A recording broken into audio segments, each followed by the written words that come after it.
Welcome, everybody, to the Coach and Bro Show. Happy St. Paddy's Day to all my Irish friends out there. The only day of the year that I eat corned beef and cabbage, which is kind of ridiculous because I love corned beef and cabbage. So why do I only have it one day out of the year, for crying out loud? But anyway, it is St. Paddy's Day. It is March 17th, 2025, and the coach is away on assignment, but I got my partner in crime once again, the great Tommy Carlucci. What is going on, Mr. Tommy? What's up, Mr. Russo? Again, Coach is on vacation again. It is unbelievable how many vacations this guy takes. Do you work him to death, Vince, or what? I think the coach works me to death, to be honest with you. But Tommy, I don't know if you heard this yet. I hate to be the bearer of bad news. We all know, we were just talking before we came on, at 6 a.m. we have our first MLB game. We've got the Dodgers and the Cubs coming from Japan, 6 a.m. I will be up at 4 a.m. to be watching that game. Mookie is not going to be playing because he's a bit sick, under the weather. But Tommy, I heard this today. We know about Garrett Cole. Yes. We know about Gil. Yes. I heard now that what's his face now has a sore shoulder. Schmidt has a sore. Of course. Tommy, is Aaron Judge gonna take the mound? Who's gonna pitch for these Yankees, Tommy? You know who's making that team? Carlos Carrasco, an ex-Met pitcher that they brought in for spring training, and he's gonna be in the starting one of the starting pitchers. Stroman. It's amazing how this team gets hurt every frigging year. Giancarlo, you didn't know you were hurt all winter long? Are you kidding me? Give me a break.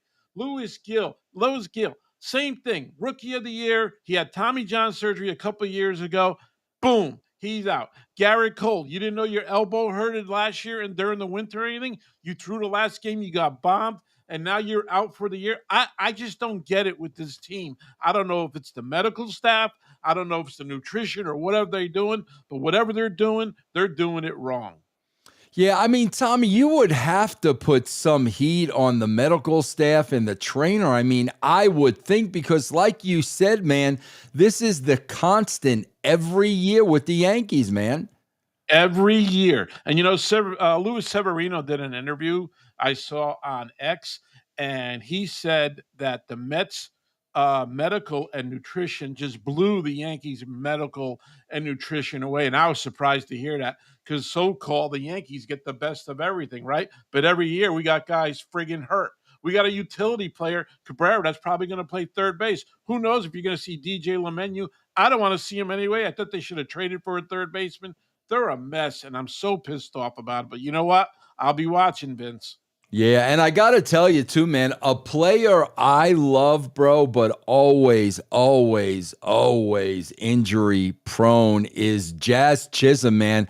I would love to see Jazz get through an entire year as a Yankee, because that dude, bro, can put up scary numbers, especially with an offense behind him, but he's got to stay healthy as well.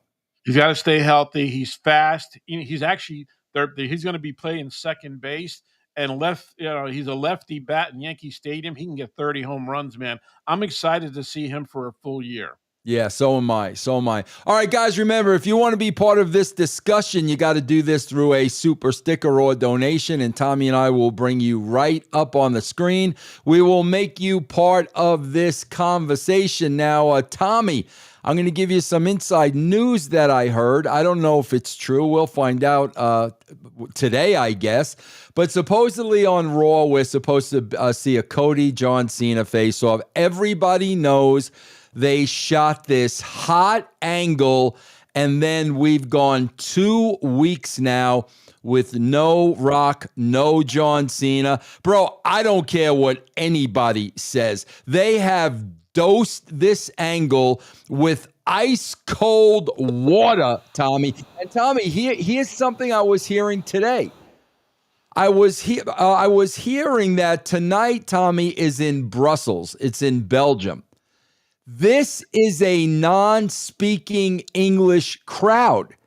And I was told they did not want Cena cutting his first promo in front of a non-English crowd, which makes all the sense in the world because he talks and they're not going to understand what he's saying. They're not going to get the reaction.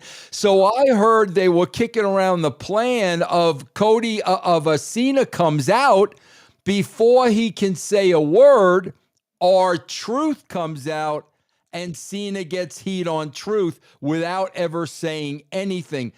That's what I heard. This is quite the quandary because, Tommy, like I said, you don't want the guy cutting a promo in front of a foreign-speaking crowd. They're not going to know what he's saying. It's not going to have the impact they're looking for. Yeah, man, they could pump in the booze like they always do.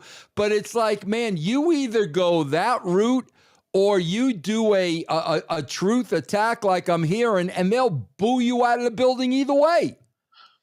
Unbelievable. This will be 3 weeks since we've heard from Cena. If he doesn't cut a promo, they dropped the ball big time of not having him at Madison Square Garden. Don't even advertise him because you knew the show was a sellout anyway. You imagine if he came out to the Garden crowd last week, it would have been unbelievable. They haven't addressed this angle this will be 3 weeks. This is ridiculous on the road to WrestleMania. It's crazy. And as we know, we worked there. I was there live. I was ringside. You live off the reaction of the crowd. So if they don't know what Frick Cena's saying, it's a big drop. And it's going to it's TV wise, it's going to look like crap. So I believe you. I bet you R-Truth comes out, does his stupid stuff or whatever he's going to do, antagonizing Cena, calling him something else. Boom, hits him, and he walks out. I can see that happening. You're absolutely right. Tommy, this is what drives me nuts, and I'll tell you why. And this is why I will always say, and I don't care what kind of heat I get for it, I will always say wrestling marks. And guys, you got to understand, when I say mark, here's what I mean. Here's what a wrestling mark is. A wrestling mark are those diehards that live, breathe, eat shit professional wrestling 24/7 and have convinced themselves somewhere along the way that it's real. But I'll tell you this about them. They're not real fans. And you know why, Tommy? I'll give you a perfect example. You just did it. You and I both know, Tommy, Giants get off to a bad start. Yankees get off to a bad start. We are going to be all over them. We don't want to hear nothing. Somebody's head better roll. I don't care who, anybody. We hold our teams responsible. Here's what drives me crazy with the wrestling fans. So like you said, Tommy, 2 weeks of no Rock, no Cena. I guess they don't own a cell phone. They can't shoot nothing on a cell phone. 2 weeks of no Rock and no Cena. And you know what, Tommy? It's still awesome with the wrestling marks. Oh my God, this is still an awesome show. Oh my God. BS, bro. Like Tommy says, man, they dropped the ball. They planned this angle knowing that Rock and Cena were going to be available for only a handful of shows. Screw that, Tommy. That's why I say they're not real fans, because if you're a real WWE fan right now, bro, you should be having a serious problem the way you've been getting dicked around the last 2 weeks. You're absolutely right. And let's think about this, Vince, right? Do you think WWE in the middle of WrestleMania season right now would be international for the next 3 weeks? What is the reason for that? The reasons for that is because John Cena's making a movie in Africa or Hungary or wherever he is. I've never seen bent over backwards for a WrestleMania angle like this and going international, which is a totally different show. It screws up you watching. We got to watch at 3:00 today. What kind of audience are they getting at 3 today, Vince? Let me correct you, Tony. Let me correct you, Tommy.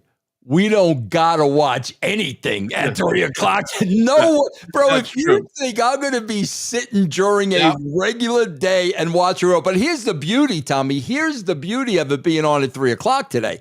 By the time we get to the regular time, it'll already be over, so I could fast forward through the whole damn thing. That's right. That's the beauty of it Yep. being at 3 o'clock today, Tommy. Yeah, I'm not watching at 3. I'm watching at 8 because we have our show at 11 tonight. So I'm doing the same thing. We got a show on Sportskeeda at 11. Like Tommy's got a show at 11. I'm going to watch it in regular time. And then I'll have to smarten Coach up because he's, I don't know, sleeping or whatever. Who's sleeping, hitting a golf ball somewhere? Who knows who knows what Coach is doing anymore, Tommy? You know. I mean, here's another thing, man. Here's another thing, Tommy. This drives me crazy.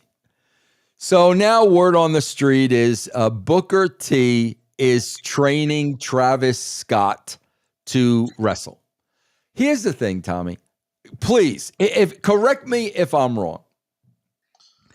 Why is it that anybody can be a professional wrestler? Tommy, when's the last time a wrestler trained to play in Major League Baseball, to play in the NBA? When's the last time a wrestler trained to play in the NFL or the NHL? Why is it that anybody, including Travis Scott, can just train and become a professional wrestler, man? Just like that. Anybody can do it, Tommy.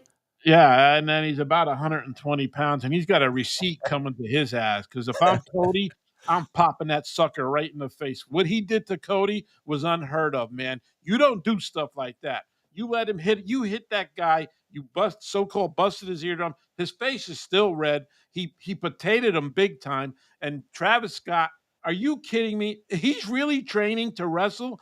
Oh my God, this is a joke. It's a real joke. What's he going to do? Get involved in the match or something? What do you think could be happening with him, Vince? Bro, I'll tell you what. I'll tell you what, Tommy. Is he training to do something because they can't get Rock and Cena there? So at least, at least let Cody kick Travis Scott's ass on one episode of Raw. I mean, possibly that's what they could be doing. Oh my God, this is just crazy. Is this part of the posse of Cena and Rock? I mean, this guy came from left field. The only thing I know is that he's Kendall Jenner's baby's daddy or whatever her name is. Other than that, I don't know any of his music at all. I don't follow rap that much. You do what you do. That's what you like. That's fine. But I just don't get it why they're doing it because he's Rock's friend, I guess. I'm just waiting for the story to break that Finn Balor is training to play in the NFL. I'm waiting for that. I'm waiting for that story to break, Tommy. That'll be a hot story, no? Yeah. Or Sheamus to play soccer. Yeah, Johnny Gargano is going to play in the NBA, bro. He's going to play alongside LeBron on the Lakers. How about that, Tommy?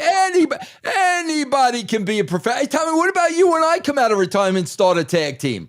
Yeah, let's do it. Yeah. Why not? Why not? Anybody can throw on a pair of tights and learn how to wrestle. Anybody can do it. We'll be the Sicilians 2.0 like Albano and Alcanari. Well, Tommy, I kid around that anybody can do it. Tommy, I don't think there's any shadow of a doubt that you and I couldn't sit in the middle of a ring and fake slap each other. like we saw on AEW with Ricochet and I don't know who, literally sitting in the middle of the ring, slapping each other. Tommy, we can do that. Oh, of course we can do that. We can make it look like it's a shoot too, because they didn't make it look like a shoot. They was like the Three Stooges. He put his hand on his head, and Ricochet is swinging. What are they doing to Ricochet? That's what I want to know. He left WWE to be a big star, and I don't care what anybody. He's been getting buried ever since. And then you do this dumb thing. Oh, it's just ridiculous. I don't even know what it was, Vince. And Tommy, Tommy, here's what pisses me off. Let's just be honest, Tommy. Me and you are Italian. We're from New York. We're honest, bro. We're honest to our own fault. Our mouths get us in trouble. But let's be honest. You got legendary wrestlers. You got former wrestlers. You got old school wrestlers. You've got legends. watching something like that, and they're absolutely sick to their stomach. They're absolutely embarrassed. Bruno Sammartino is rolling around in his grave right next to Chief Jay Strongbow. But here's the part that pisses me off, Tommy. None of them will say anything, Tommy, because, oh my God, if there's a chance of Tony Khan hiring them or Triple H hiring, they'll sit there and say nothing. And let me tell you guys something. As you sit there and say nothing, you are aiding and abiding in killing an industry that you paved the way in. You That's right. paved the way in this industry, and you're going to sit there and watch these two morons, sissy girls, slap each other in the middle of a ring. And Ric Flair, you got nothing to say about that? You got nothing to say about that, Ric Flair? Yep. I totally agree with you. I mean, it is just unbelievable. It makes a mockery of the business, does it not? Does it like say, "Oh, we can do anything. We're going to sit with our legs folded and we're going to slap each other, and then I'm going to do the Mo Howard thing where I'm going to hold your head, Ricochet, and now you can't even hit me." It was a comedy routine. I don't even know how it started or what. I just saw the video on X, and I'm like, "What is going on here? What is Tony Khan thinking?" I just don't get it, man. Yeah, Like, man. It's when money is no object, that's what you get, brother. yeah, bro. You know what it is? I swear to God, Tommy. You know what it's like. You know what AEW is kind of like. They're kind of like the Savannah Bananas of professional wrestling.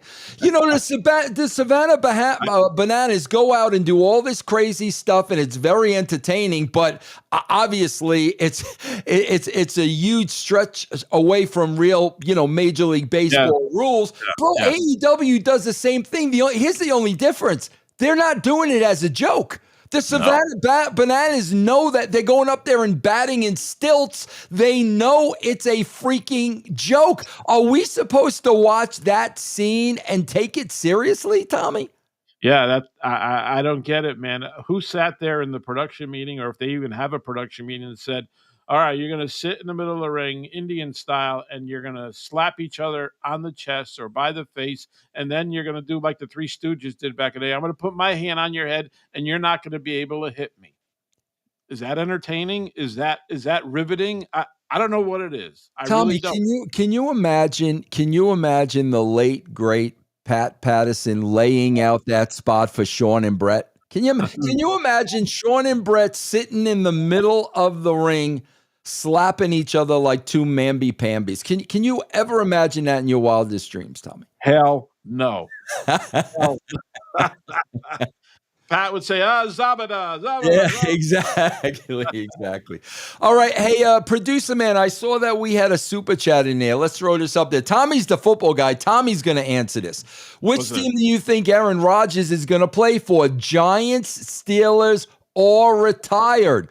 Vikings said JJ is quarterback 1 and Aaron Ego will not let him be quarterback 2. What do you think about that, Tommy? All right, he's going to go to the Steelers because they have a chance of winning. The Giants, I'm a Giant fan. I don't even want him on the team. I can't stand him. He's a compiler. He's going to go to the Steelers. If he had his way, he would go to the Vikings. But I don't think the Vikings are going to bite on him. I think they're going to go with JJ. But I absolutely think he's going to go with the Steelers with DK Metcalf there. They got great receivers there. They have a chance to win some games. Not like the Giants. What are you going to do? Win 6 games for the Giants? What does that do? That does nothing at all. There's a lot of needs by the Giants. Aaron Rodgers is not one of them. Do you think, though, Tommy, with what they just experienced with Russell Wilson, they'll go down that road again with an Aaron Rodgers? I think Rodgers is a little different than than Russell Wilson, and I do think that they really want Aaron Rodgers to play for them because I mean he's a way better quarterback than Russell Wilson, and Yeah. he can still he's still accurate as hell, man, and I he can can't. win the team. I can't believe Russell Wilson. They're talking about the Giants. I can't, how many lives does this dude have, man? They couldn't get him out of Denver quick enough. Then we just saw what happened. How many lives does this dude have? Somebody's going to pick him up. I don't know if it's the Giants because I just heard today that the Giants are bringing in Jameson Winston tomorrow for an interview. He may end up with the Browns, Russell Wilson. You never know. Yeah, that's crazy. Well, here's what we do know, man. Lilian Garcia announcing over the weekend that she already is putting the X-Nay on her full-time gig as the WWE ring announcer. Who did she take over for, Tommy? Samantha Irvin. She took over when Samantha Irvin left. She took over Lilian, but man, it seemed to be a very short title reign. But Tommy, listen, let's face it. That's why I laugh at people that just don't have a clue. Man, Tommy, you know better than anybody. Bro, the older you get, the Yes. more difficult that travel becomes. And I Yep. guarantee you that's what happened with, Lilian. Lilian's great. She's a great ring announcer. But man, she hadn't been in that schedule for quite some time. She's a few years older. Now she's back at the road. It's a different ball game when you're a little older in life, Tommy. I know. I was on the road for 6 years. You were on the road for how many years? So we know what that road life was like. It's kind of rougher today with all the sanction, the TSA and all that other stuff going on. I think it really wore her down big time. And I honestly think WWE wanted to go younger there. I mean, they're not about, and I'm not. Lillian looks great and everything like that, but this is a young company, as we know. They like their announcers young. They're like everybody. Michael Cole still looks good, but they're all about being young and moving forward there. I think Lillian's going to still, I think she's going to do Saturday night's main event. That's what I heard Yeah, only. And then do some special events for them. So we'll see what happens. It's a weird thing how she came in, I'm back, and then, yeah. a couple months later, now I'm gone. That was a weird thing. So I don't know if something happened there or what, but you never know what's going on with WWE. I do have to say this. Listen, guys, you gotta understand. So, Tommy, I'm gonna listen. I see. Here's the thing. Here's how I don't take myself seriously, because I'm gonna age me and Tommy here a million years, and then I'm gonna Yep. talk about Lilian Garcia. Listen, guys, I knew the great Tommy C when he was on that hill in a WWF uniform with Yeah.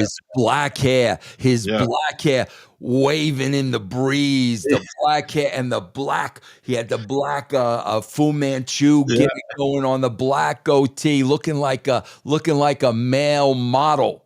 Okay. And me, Tommy, I'm going to tell you what's going on with me. I swear to God, Tommy, I swear to God, bro, I got this tooth, Tommy, and it's cracked. Oh, It's split and it's loose. And Tommy, I've been managing this tooth for a year. And I'll tell you why, Tommy.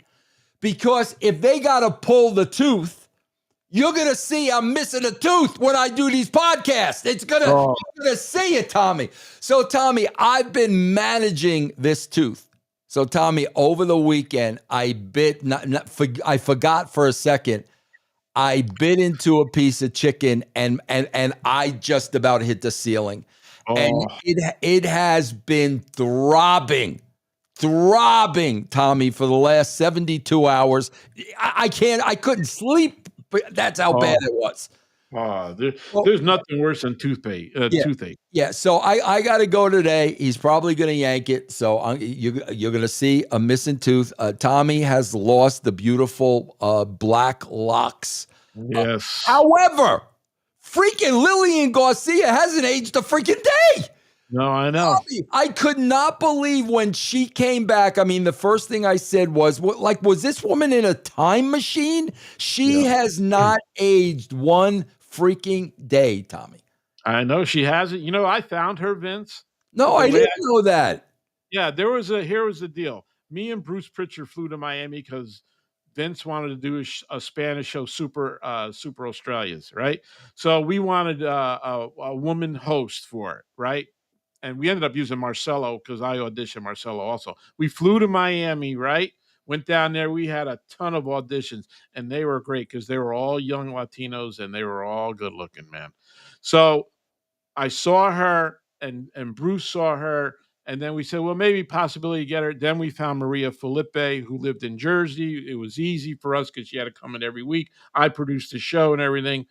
And then Lillian they were looking for a woman ring announcer who was Espanol, and I mentioned Lilia. She came up, did the audition, and she got the job. Oh, And she very always nice, credits me. Tommy. She credits me that all the time. She's really a nice person, great person. She goes, "I want to thank you for giving me the opportunity," because she was there a long time, man. She made some good money there too. So I was one of the ones that discovered Lilian Wow, Garcia. I did not know that. Now, Tommy, do you know if is Lillian married? Does she have a family? Do you know? She's married. I don't think she has any kids though. Yeah, and that makes it that makes it harder to being Yep. married, and yeah, that makes it really hard. Okay, Yep. Tommy, word on the street. Producer man, here we go. Hey, Vince and Tony, how dare you, Hey, yo. Tony Carlucci. All right, Tony, are you ready for this? I'm Vince ready. and Tony, what are your thoughts on the Katie Vick segment and the Dr. Henley segment when Vince McMahon took Jim Ross's head out of his ass? What do you think of those segments, Tommy? They were a little over the top, but that's what we were back in the day. So you just dealt with it at all. I mean, the whole Katie Vick thing was just that was incredible. Yeah. That was incredible, and the whole Vince with Jim Ross, and I mean, it was just part of what that TV was back in the day. It was entertaining stuff. It was nothing that we're gonna, we offended some people, of course, but you know what? Bad publicity is good publicity. That's what the chairman always said. So it was quite unique. I'll say that. Speaking of the chairman, I'm surprised that Michael Gavin Ali show. Thank you, my friend. I'm surprised he didn't bring up the Mae Young arm because Tommy, I had Tommy Blancha on my show many, many, many, many years ago, and Tommy Blancha made it clear that was 100% Vince McMahon, and Vince thought that was the greatest thing in the history of television, where even Tommy thought it was a rib.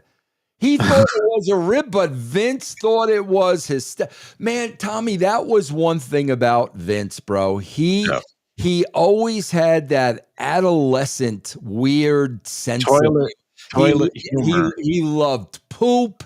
He loved fart jokes. The hand coming out of May.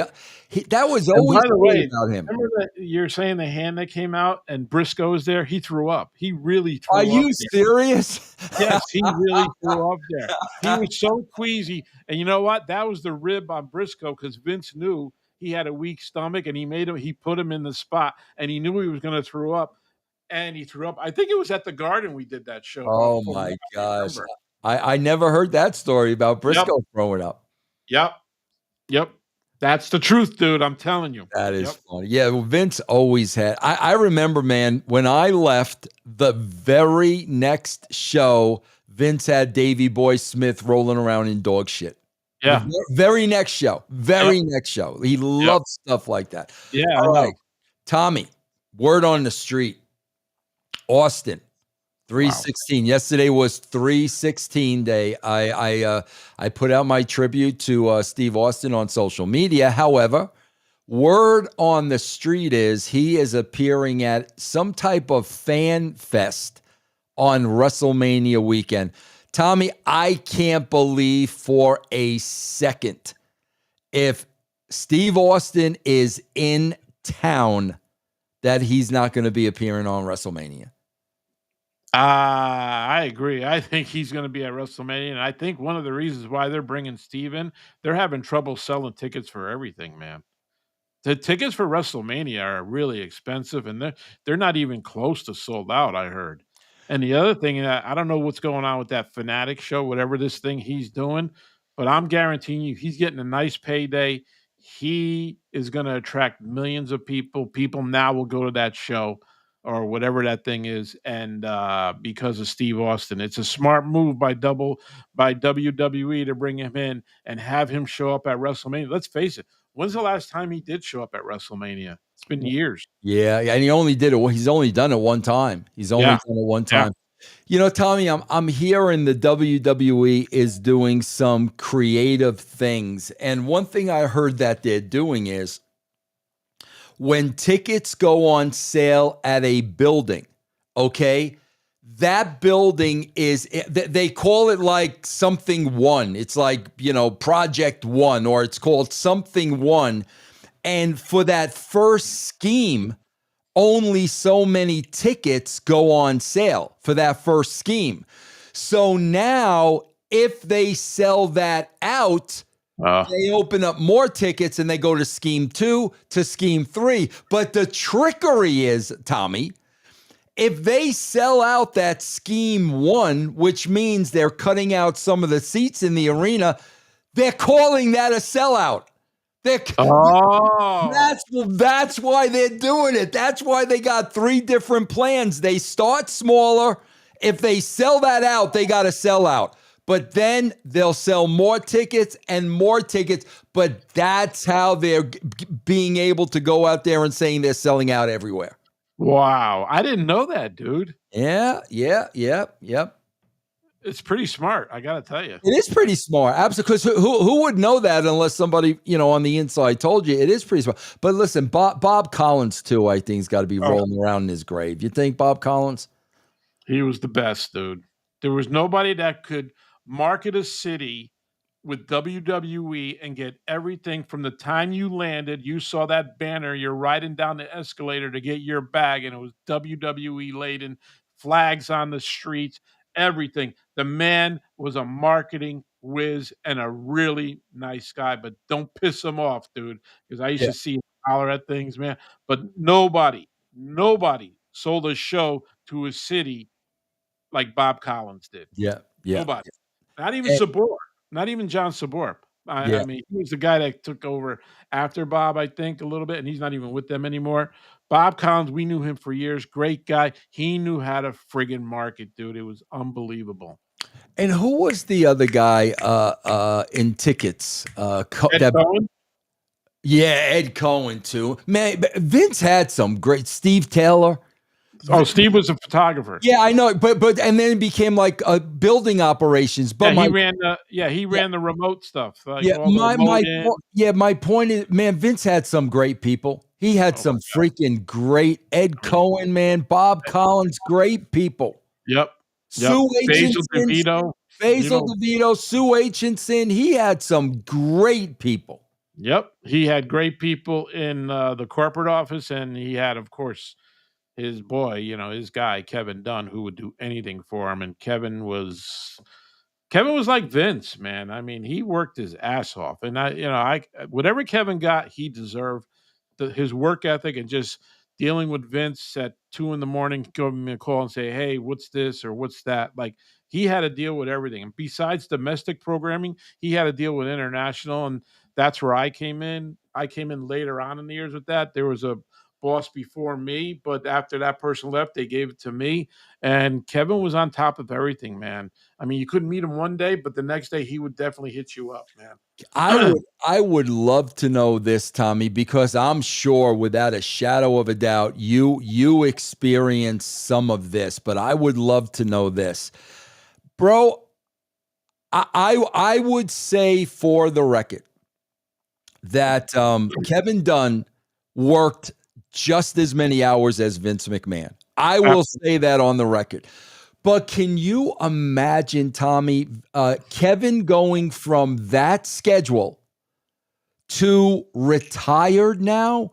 Like, Kevin played golf, didn't he? Oh yeah, he's a big golfer, big time. He's got to be going out of his mind, Tommy. I know you went through some of that because people don't understand, man. A typical day at the WWE is 12 to 14 hours. That's right. A typical day. Tommy did that every single day. Tommy, how was it for you to go from that type of schedule and now all of a sudden you're home and you're retired? How was that? That was it was like this. It stopped when the pandemic came and it just stopped and I'm not going into work. It messed me up big time. Mentally, physically, everything. Now I'm sitting home and I'm watching TV. Are you kidding me? I'd be doing this. I'd be doing that. Am I working Raw Monday? I'm going to do the VOs for SmackDown on Friday. I'm traveling on Saturday to go to a pay per view. And then it just friggin' stops. I don't know how he does it, man. I really don't. Because he led a rat race. He worked his butt off every day. And for it just to come stop, he's not that guy who could just stay home No, in the house no. and watch, Jerry Springer or whatever the case may be. He was a workaholic just like Vince. He spent hours, even on non TVs, in his office working, looking at stuff. I'd leave at 7 o'clock. His lights on his office were still on. It was Absolutely. Absolutely. workaholic, dude. And Yeah. it fucks with you. Excuse my language, man. Just when it stops, Vince, it's like, oh my god, what am I gonna do? And that That messed me up for a really long time. Yeah, Oh, Tommy, that's because, and I think that's why we both do what we do now. It's not so much, man. It's not so much like, the wrestling business and, it's the work ethic. That's what yes, happens. A work ethic gets instilled in us, Tommy, yes. where we're just so used to working 14 hours a day, no matter what. All of a sudden, bro, you got free time on your hands and you don't know what to do with yourself. Nope. Not at all. Yeah. You're absolutely right, and I like doing this now, and I do a lot of freelance, TV production. I do a lot of hockey games. There was a cameraman named Howie Zales who worked for WWE. He was backstage pre-tapes, and he got let go during the pandemic. He started his own production company called HJZ Productions, and he's got the NHL contract. I just did 2 games the other night. I got 2 games next week, so it keeps me going in Yeah, the man. Yeah. Yep. stage manager. I joined the union and everything, and it's great. It keeps me going, and that involved in TV production, and that's what I love because I loved working live TV. You couldn't give me anything else but live TV. I just loved it. That's awesome, Tommy. That is awesome. All Yeah, right, Tommy, I told you we're kicking off Major League Man, it sucks. We're kicking off Major League Baseball at 6 o'clock in the morning. Tommy, then we gotta wait another 8 days for the season to start, which yeah. really, really sucks. But I'm gonna put Tommy C on the spot right now. Tommy, who's going to the World Series and who's going over? Well, I got to put the Dodgers in there, right? I Yeah. mean, there's no way I can't see the Dodgers not going to the World Series with the lineup they have. But in the American League, it's wide open. I would love to say my Yankees are going to make it, but if the pitching doesn't come through and the hitting isn't there, I mean, we don't even know who our leadoff is. We got our catcher leading off. We have nothing behind. I mean, Corey Bellinger's probably going to a bat behind Judge. I would love to see the Yankees, but watch out for the Red Sox with Bregman and Devers. They The picked Red up some Sox. pitching there. Man, they got some squad there. I wanted the Yankees to get Bregman big time. That would have set me up pretty. Everybody said, "Oh, Bregman can't hit.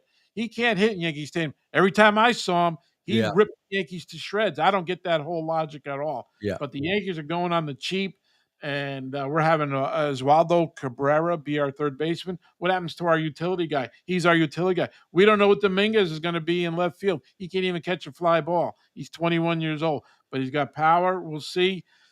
On the second part of it, I'm going to say the Red Sox are going to go to the World Series. Wow. Wow, Tommy. Tommy, you know what the great thing is about the American League? Because, of course, I'm a National League guy and you got the freaking Dodgers and everybody else. As a matter of fact, Tommy, what I'm going to do this year is I know you do the a betting show with Coach, and I spoke to Coach about this.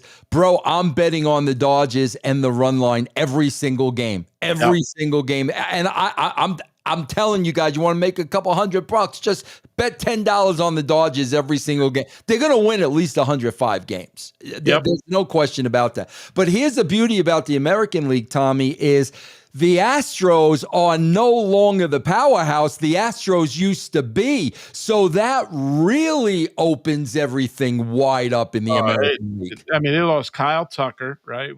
Which I hope the Yankees go after next year. They got Christian Walker from Arizona. They're putting Altuve in left field. I Yep, don't they know who lost Bregman. Lost Bregman. they lost Bregman, a lot of Yep. power there. They're not going there. Here's the other thing, Vince. Everybody's talking the National League. This is the first year that the New York Mets are relevant, right? Every year, nobody thinks the Mets are going to. Now the heat's on the Mets. You pay $800 million for a guy, you better show up every night because nobody thought every year for the. Hey, I live in this. I live in the New York City area, right? I live in the tri-state area, right? Nobody ever thought the Mets were going to go anywhere. So when they won the second half and they went all the way there, now when you spend almost $800 million on a player, now the heat's on you. The Yankees have heat on them every year, championship or bust. That's been on the Yankees, and they've made the playoff. Now I want to see what the New York Mets do when the heat is on. I want to see. They got Clay Holmes starting their first game, who was a bum with the Yankees. Well, also, Tommy, let's be perfectly clear about something because I got to chuckle a little bit with these Met fans. Tommy, there is a big difference when you have Aaron Judge hitting behind you compared to Alonso. Huge difference. You think pitchers fear Alonso the way they fear Judge? Huge difference. Big difference. I wouldn't pitch Soto once if I know that strikeout Alonso. And the other guy, they want to put Vientos too. I mean, who knows what kind of year he's going to have? He had a good second half of the year. He was decent. That doesn't mean you're going to be good this year. Alvarez, their catcher, is terrible. He's out now. He's out. He's out. Yeah, he got hurt. So he's going to be out for a while. So you're going to put Alonso, a strikeout king, behind Soto? I'm not showing Soto any kind of pitch. I'm sorry. I agree with you, Tommy, 1,000%. All right, everybody, that is it for the Tommy and Bro Show. Hopefully, Coach will be back next week. We will see. I want to thank everybody for joining us. I want to thank you guys for your donations and your super stickers. And we will be back with another show on Thursday. Take care, everybody. From me and Tommy, we'll see you on the other side.